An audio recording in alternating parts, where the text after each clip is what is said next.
I'm very excited to have my next guest join us. He just dropped his brand new EP called It's Okay, We're Dreaming. It is SEB. Dude, thanks so much for being here. Yeah, absolutely. Thank you for having me. I'm excited. Yeah, no, this is very exciting. I mean, how are you? This looks like you're on the road and tucked away in a corner in a hotel room right now. No, exactly. Me, my girlfriend, and my dog are currently we road trip from LA to Chicago, and now we're going from Chicago to Seattle. Is this Yeah. the summer? Is this the hot vac summer road trip? What's the purpose?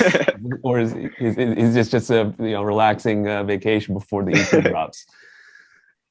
I think it's a little bit of everything. We really wanted to see our families. Her family's in Chicago, mine's in Seattle. And then we're just like, man, let's just make a whole trip out of it. We stopped by Yellowstone yesterday, spent the night in a cabin. That was that was crazy. That was my first time, and yeah, just like enjoying a break from the madness. Where are you right now? We are in Helena, Montana, Oh, somewhere in like geez. the Quinta Hotel. Yeah. Wow. And what's Montana like? It's very vast, very spread out, more spread out than LA, which to me that was the most like non-city city I've ever lived in, really.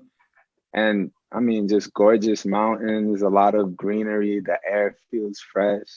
It's got to be a trip as well as you're driving. You're in the middle of nowhere. I'm sure you're not getting as much reception, and maybe you're the one doing some of the driving. You're not keeping up with the social media, but congrats on all this attention that you're getting. I mean, this is Thank nuts. you. Uh, has the profile just increased as you've been on this road trip without knowing it, and you just check in every now and then? You're like, wow, you're getting all these messages and stuff. My manager is just like always hitting me up with like some like milestone or like some cool thing that's happening. But I think what's weird is that like, especially being on this road trip, I'm like, I'm not seeing it at all. So it's like very surreal. Like I know things are happening, but I also like he could just be lying to me and I have like no idea. So obviously we're talking about Seaside demo that has just totally been used in numerous videos on TikTok because of this mashup that you actually made. It wasn't like someone else did it. You purposely did this with the Harry Styles Watermelon Sugar and put it together. Has the mashup always appealed to you in that sense? Because that's something that is kind of a throwback to when mashups were a thing. Well, like the thing about that was, so I was doing basically like these covers for like I was doing a cover a day for like 8 months before the watermelon sugar thing happened.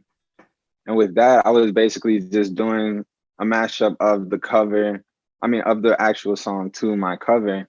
And then I just got so burnt out of just like doing other people's songs. I was just like, let me just like do one with my song. And then I had this, at first it was just like a 30-second little idea. And then I was like, oh, this is like similar tempo, similar key to Watermelon Sugar. Let me put the two together, put it up. And then that was like the first time I did that, put it up in like February. And then it did like okay, nothing crazy. And I was just like, all right, like let's go about my day. And then in the middle of putting out this EP out of like nowhere, I don't know what sparked it.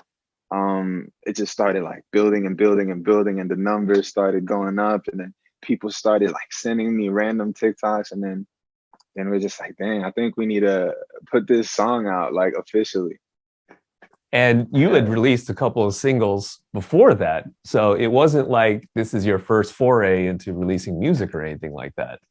Yeah, no, definitely. I've just even like the stuff that's on my Spotify now, that's not even like the very first stuff I had up. Like I think I've been putting out music for the last 3 or 4 years. But then it was like at a certain point it was like, all right, let me like take this serious. And then that's when like all the releases you see now that are up there are have been made. Now, what was the process in putting these songs together? I assume that Seaside Demo was part of Coney Island and some other songs that are part of this EP. Was this Yeah. was this earlier? Is this a song that you recorded 2 years ago and now is starting to get some shine? So the thing is, like, the EP was essentially done, but like I try to record a song a day just to stay in the practice of it. And then like the EP was done, it was mixed, and then we were like in the process of rolling it out. But then I had also just dropped like the demo version of Seaside up on my YouTube just as like another song that like people could check out. And then like once it really started gaining steam, and then it was like it was bringing more people into this whole world, and then I started seeing like other songs also like being attached to it and people checking that out. I was just like, man, it makes sense to just like combine everything, because all it does just adds to the story that is the EP. And it also adds to the mystique that is SEB. How does the musical journey start for you? Man, musical journey starts when I first heard the album Carter 3 by Lil Wayne. And then it was like me and my best friend in middle school, and we were just like, man, we need to start doing this. Like, let's just start a rap group, find beats on YouTube and like record into Audacity, just trying to have fun. And yeah, that was like the launching point, because I don't think I've stopped since. In middle school, with all those tools and things available to you, what was the music that was playing in your house prior to that? Because the music that you grew up on and the music that you discover on your own are usually two different things, right? Yeah, totally different. Like, so my family is Haitian and I'm like first generation here. So growing up, it was like in Haiti, there's music called compa, which is like it's kind of like really upbeat, like reggae type of thing. And it was literally just that in my household. You really saw a path through this. What was your family thinking? Especially, being a child of immigrants, I'm sure they had all these hopes and dreams about their children being born in America, educated in America. They must have had a different path for you in mind.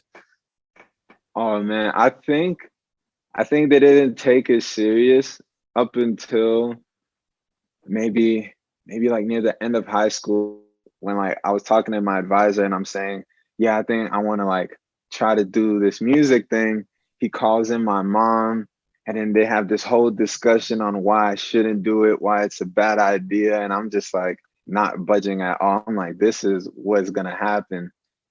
And then we eventually like found a compromise of like, okay, like I'm gonna do it through the audio engineering route, because to my parents it's like, okay, there are schools for that, you can go to that, you'll get a degree, then you get a job at a studio, and then there's like a clear path. And so that's what I was on for a little bit. Like, I just wanted to be involved with music, period. I didn't know in what capacity. And so I started, yeah, the audio engineering route. That's a smart thing to do, especially when you use the word audio engineering, right? Engineering sounds so technical and impressive, right? I'm sure they were like, okay, engineering, good. Oh man, my mom, every time she just every time my mom just kept bringing it up, like, oh yeah, you're gonna do like audio engineering, there's so many things you could do with engineering, da da da. And I was like, yeah, like definitely, like we figure it out when the time comes. But Did your parents see these TikTok videos? Have you shared some of the overwhelming responses and things? I think my mom sends me the most amount of updates out of anybody. Like, I'm sure she has like Google alerts on me or something, because she's catching every single article and just sending them to me. Have you seen this? Are they allowed to put this song in this video? Is this okay? And I'm like, wow, thanks. Well, Seb, thanks so much for doing this. I really appreciate it. Congratulations on all the attention that you're getting right now, this EP release. This is just a start for you, man. I'm so stoked for you, and best of luck with everything. No, man, thank you so much for having me. This has been like, yeah, it's a credible interview.